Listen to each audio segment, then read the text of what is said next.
Bom dia! Vamos tomar o café? Só que agora eu vou fazer o café nesse minuto que hoje é de máquina. Hoje não é o café com leite. Mas enquanto eu faço o meu café aqui, não sei se você está tomando o seu, se já tomou, eu queria conversar sobre comunicação mais natural.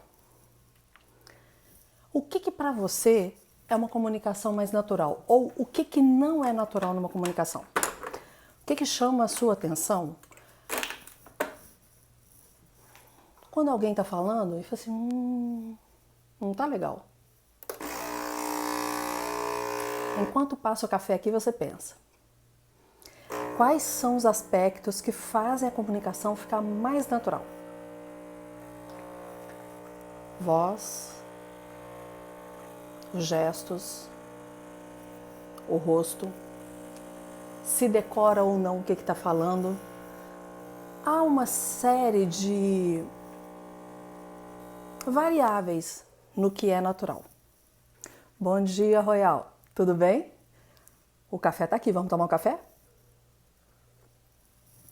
Bom dia. A naturalidade da comunicação, ela vem a partir do momento que há um conjunto, o verbal e o não verbal. A comunicação como um todo, há estudos que dizem que 100%, se nós pegarmos 100% da comunicação, 7% responsabilidade das palavras, 38% responsabilidade da voz, 55% responsabilidade do corpo. 93% da comunicação é não verbal. Então, para uma comunicação mais natural, eu tenho que encaixar os 100%. Não dá para ser 7, não dá para ser 38, não dá para ser 55. Cada uma dessas partes tem muita importância na comunicação como um todo. Então, a gente começa sempre escolhendo o que vai dizer. Por exemplo, para essa live de hoje, eu escolhi o tema, comunicação mais natural. A partir do momento que eu escolhi esse tema, eu pensei em quais seriam os pontos mais relevantes para eu abordar. Primeira coisa que eu fiz. Então eu fiz o meu roteiro, eu fiz o meu esquema com as minhas frases, com os meus tópicos. Não está aqui agora, mas eu escrevi. Depois eu vou organizar como vai ficar aqui o meu cenário, porque também é uma linguagem não verbal. Então, por exemplo, eu estava em outro espaço, mas que não estava bacana por causa da luz, mesmo com a ring light, por causa do horário. Vim para cá porque a luz é um pouco melhor, ainda vou aumentar aqui a ring light. Então eu vou prestando atenção nesses aspectos, o cenário. O que o cenário tem que ter? Ele tem que combinar com o que eu vou dizer. Ele tem que ter aspectos que a minha comunicação se encaixe nela, que se encaixe nesse cenário. Então, do jeito que o que eu vou falar, o tema que eu vou abordar, a minha comunicação e o meu cenário tem que ser um só. Ninguém pode chamar mais atenção que o outro. É claro, se quem estiver ouvindo for uma pessoa mais visual, ela vai prestar atenção nos detalhes. Ela vai observar o que tem, mas vai passar o olho e depois volta e presta atenção em você. O cenário tem que compor, assim como também o que você está vestindo, os seus acessórios. Se tem maquiagem, se não tem. Por exemplo, para essas lives às 6 da manhã eu tomo um cuidado. Eu acordo mais cedo, mesmo assim ainda é difícil desinchar. Mas eu estou acordada desde as 4 da manhã. Para quê? Para ter um tempo, para não ficar corrido, para conseguir organizar. Então, a minha live é às 6, eu tenho de 15 a 20 minutos para fazer, que é o que eu me propus, mas eu tenho um tempo para me organizar. Então não adianta só chegar e fazer. Isso nós estamos falando de uma comunicação mais natural. Outro ponto, a voz. Café prejudica a voz? Leite prejudica a voz? É assunto para uma outra live. Mas a voz ela tem que estar expressiva. A voz ela tem que estar uma melodia que não pode ser aquele monotom, Não pode ser uma voz diferente da que eu uso normalmente e nem uma voz que pareça que nós estamos cantando o tempo inteiro. Ou uma voz que eu acredito que é uma voz impostada. E aí essa voz ela não é quem a Mariela é. A voz ela tem que ser natural. Mas vamos supor que a sua voz é uma voz que talvez você não agrade muito dela. Então é uma voz por ser Mariela, mas eu tenho que mudar minha voz durante o vídeo porque ela me incomoda e talvez incomode outras pessoas. Ok, então você vai para o otorrinolaringologista e depois você vai para um fonoaudiólogo especialista em voz, porque aí cuidará desses aspectos vocais. Mas de uma forma geral na comunicação, primeiro você cuida do que você vai dizer, você vai cuidar das suas palavras. Depois que você cuidou dessas palavras, roteirizou, você vai prestar atenção no que é não verbal. Cenário, roupa, aparência. E aí também você vai se preocupar em como dizer. E aí vem uma pergunta muito frequente. Eu vou decorar ou não o que eu vou dizer? Eu particularmente não gosto de decorar. Eu gosto de entender qual é o passo a passo que eu vou ter durante a minha fala. Eu gosto de ter o todo, mas eu vou separando. Eu sei aonde eu estou na minha fala e aonde eu quero chegar no fim dela. E aí eu subdivido. E trabalho com tópicos. Eu, particularmente, não gosto de decorar o que eu vou dizer. Porque quando eu decoro, eu corro o risco de não ser natural. Normalmente, quando a fala é decorada, a pessoa tem um cantado na voz que é muito característico. Por mais que a pessoa tente ser natural quando ela está decorando, parece que não vai sair tão perfeito assim. Parece que não será tão natural assim. Então, o decorado, ele facilita uma melodia estranha da voz. Melhor você não decorar. Um outro ponto que tem que ser muito trabalhado é se você gosta de usar o TP, que é o teleprompter, ou te indicaram para usar o teleprompter. Teleprompter é aquilo que o texto segue, vai subindo e você vai lendo. Teleprompter é muito usado no telejornalismo, em programas de TV de uma forma geral. Aquela hora que você acha que a pessoa está improvisando, muitas vezes ela está lendo. E aí são excelentes porque são naturais. Só que tem pessoas que ficam muito nítido que ela está lendo. Como que a gente trabalha para não ler? Se você quiser treinar, existem vários aplicativos muito legais. Apple Store, Google Play, na loja de aplicativos do seu celular.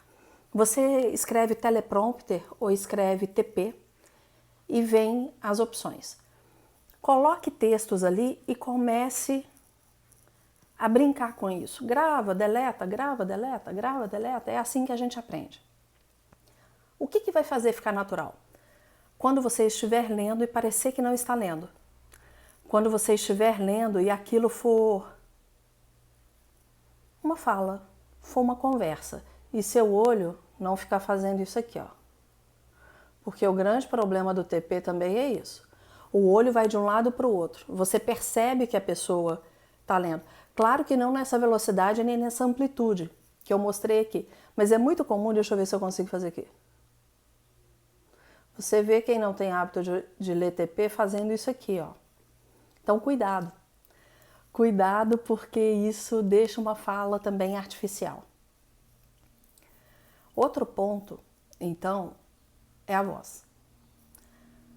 A voz em si, ela, quanto mais tom de conversa ela tiver, quanto mais natural ela for, mais a gente se identifica com a pessoa. Eu acredito que eu cheguei a falar no de credibilidade sobre entrar em rapport. Se eu não me engano, eu falei sim. O entrar em rapport significa entrar em sintonia com quem está te escutando, com quem está vendo. Então, entrar em rapport, você entra por um objetivo comum ou por um inimigo comum quando você está conversando com mais pessoas. E a partir desse momento, a sua fala vai ser uma conversa com essa pessoa. Essa fala vai ter essa proximidade. E aí a fala tem variações, a fala tem pausas, a fala tem palavras de ênfase, mas isso não é marcado. Pode até num primeiro momento ser um pouco marcada. Se você tiver um texto e quiser começar a trabalhar essa expressividade, você pode começar marcando. Esse vai ser o assunto de sexta-feira, que é ler com mais expressividade. Mas vamos lá. Você pode pegar textos e pensar, essa palavra é de ênfase porque ela tem a ver com a principal mensagem que eu quero transmitir naquele momento. Não, aqui não é palavra de ênfase, aqui é só um verbo de ação que por si só ele é forte. Então, tudo isso vai levar a ter uma expressividade diferente na fala. São as palavras de ênfase, são as pausas, os momentos que você respira, os momentos que você sobe ou que você desce na sua fala. Por exemplo, imagina se eu falasse o tempo inteiro assim, o que mostraria a minha fala? Além de parecer que eu estou cantando, me dá a sensação de nunca ter certeza naquilo que eu estou falando, porque ela está sempre subindo e aí é a sensação de interrogação. Interrogação é incerteza, muitas vezes. Então a minha fala, ela pode subir, ela pode ter um tom reto ou ela pode descer. O que a minha fala não pode ter é um monotom. O monotom é quando eu falo sempre no mesmo tom. Isso não pode acontecer. O monotom é monótono. Tem que haver variações. A partir do momento que eu separei as palavras, que eu organizei o meu cenário, que eu presto atenção na minha voz, e aqui entra também uma coisa que eu ainda não disse, aquecer e desaquecer a sua voz é fundamental. Mas como eu disse, qualquer outro assunto sobre voz vale uma live inteira sobre isso. Eu tenho que ter expressividade no meu corpo. A expressividade ela vem nas variações de voz que eu faço, mas a expressividade também tem que vir no meu corpo.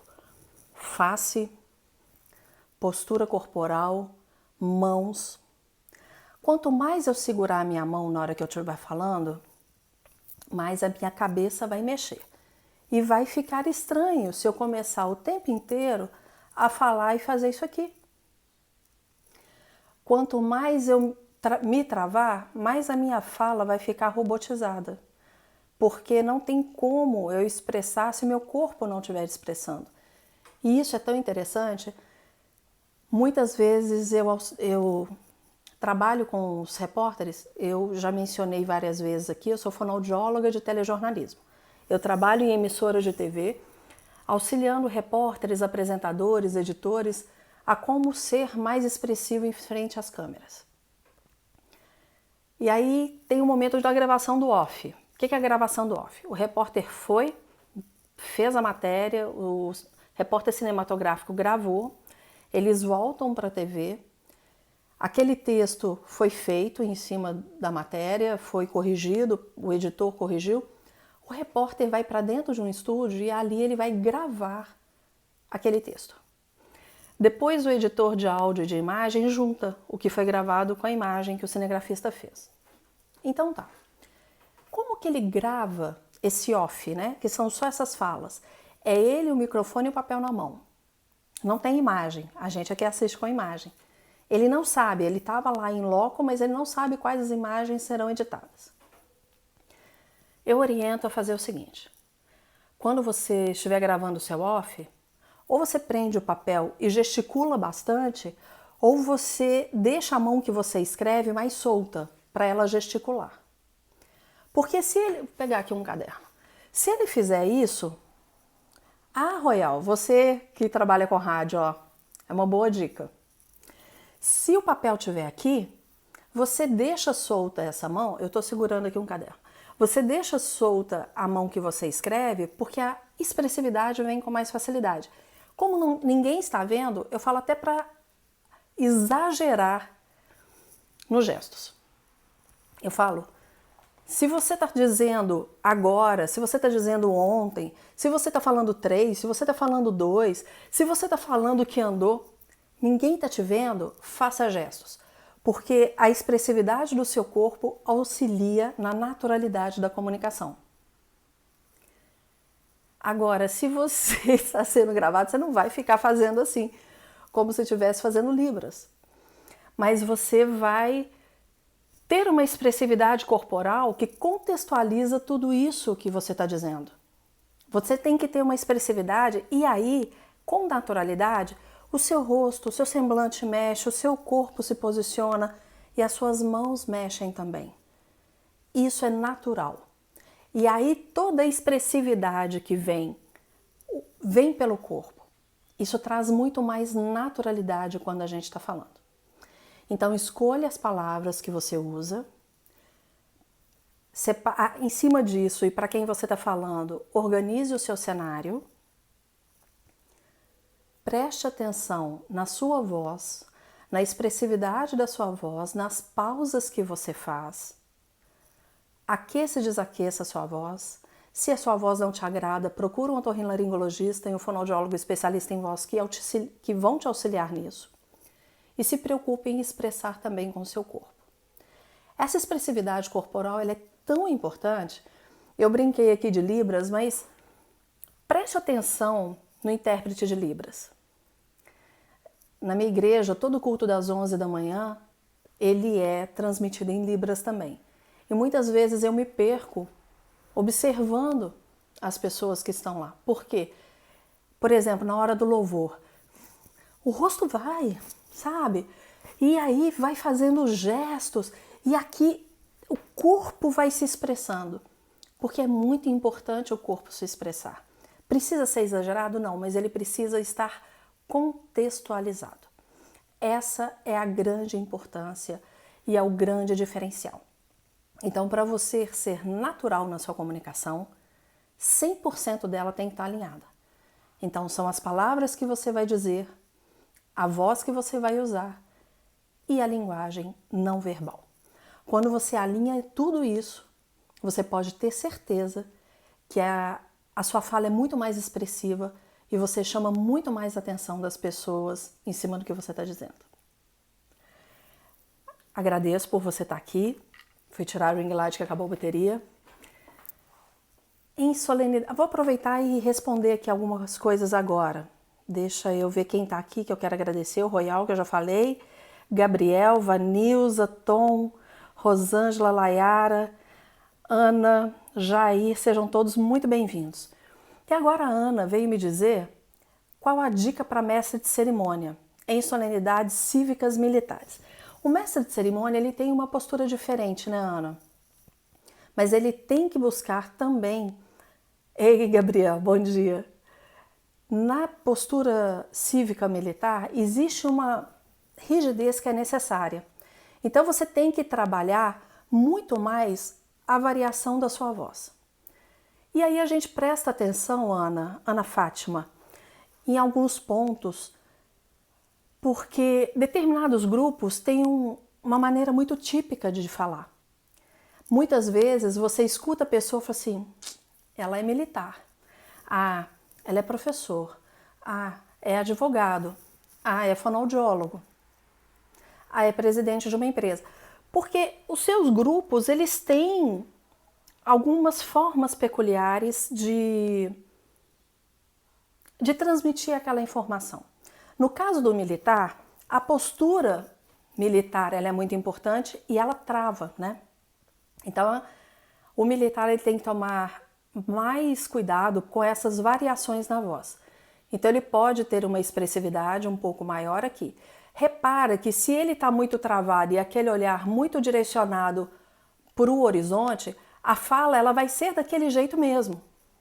Ela vai ser uma fala que ela vai ter pouca expressividade porque está tudo travado. Mas há ainda há maneiras de você trabalhar a expressividade trabalhando leitura, trabalhando contação de histórias e trabalhando na sua cabeça imagens. Porque se você trabalha na sua cabeça as imagens, é uma outra forma de você também trabalhar a sua expressividade, que daria umas 2 lives para a gente falar sobre isso, tá, Ana? Agora, o mestre de cerimônia, quais são as variações? Tá no púlpito? Se ele estiver no púlpito, o que ele vai fazer? E aí uma dica para todo mundo que usa púlpito. O púlpito está aqui, o microfone aqui. Quando você chega, você ajeita o microfone.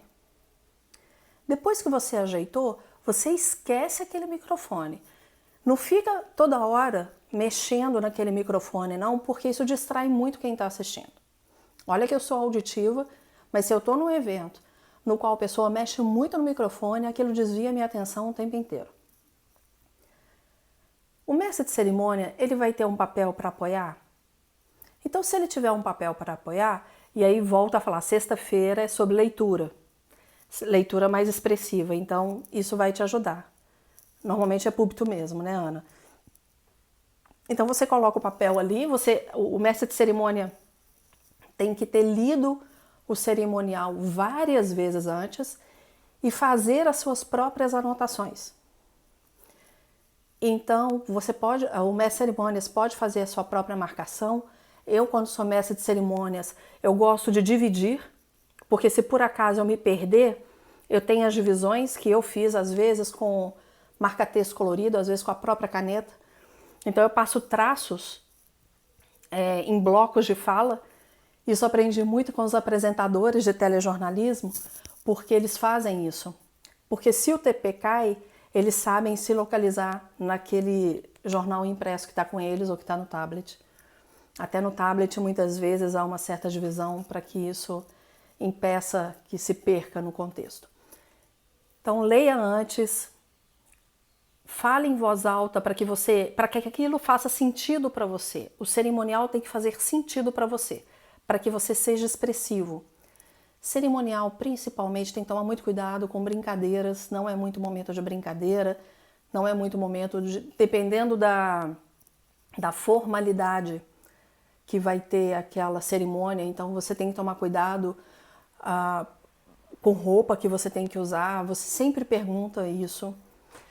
Esteja sempre atento a quem está organizando para que ele te pontue com relação a tempo, se você tem que andar mais rápido ou mais devagar. Mas, importante, leia antes várias vezes e dê a sua voz àquilo. Dar a sua voz não significa acrescentar o que está no cerimonial, não. Mas dar a sua voz significa que você vai dar a sua interpretação àquilo, entendendo qual é o contexto do evento. Agora vamos supor que por algum motivo você tenha que usar um microfone de mão. Eu particularmente gosto muito de fazer o seguinte, e oriento as pessoas nisso. É uma coisa prática, não é nada cientificamente comprovado, mas eu vejo que funciona muito. Começa uma apresentação ou uma palestra, no caso aqui a apresentação, começa cerimônias, segura o microfone com a mão que você não escreve. Deixa a mão que você escreve livre, porque a mão que você escreve, ela conversa mais naturalmente. Então, a mão que você não escreve, ela é mais travada, ela é mais apoio. Aí você está numa cerimônia e precisa estar com o microfone de mão, mas também tem um papel, né? Aquelas que tem para segurar. Você coloca aqui e segura. A mão que você escreve, você deixa para o papel. Porque aí fica mais... Você pode gesticular essa aqui. Porque se você ficar gesticulando o microfone, fica feio. Então a mão que você escreve, como naturalmente ela vai começar a falar, não tem problema ela andar um pouquinho, mas tem problema e fica feio se o microfone andar. Se você tiver com headset, aí é bem mais fácil. Você pode segurar o papel com a esquerda, segura o papel com a mão que você não escreve e deixa a mão que você escreve livre. Essa é uma dica para quando você tem que falar com o microfone de mão. Com o microfone headset. Espero que eu tenha te respondido, Ana Fátima. Se você quiser perguntar mais alguma coisa, fique à vontade sobre cerimônia, mestre de cerimônia.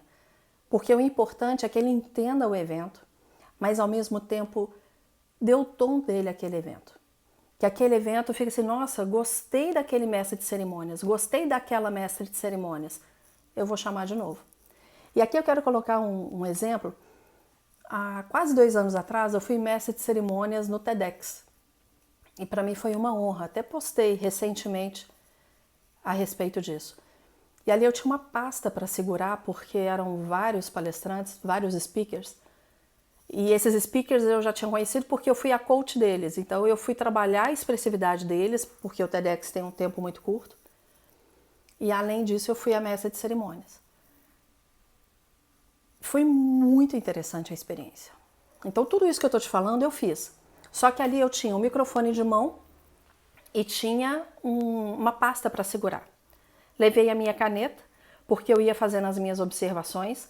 Prestei muita atenção no evento, porque fui anotando falas de cada speaker que eu achava interessante para linkar um com o outro.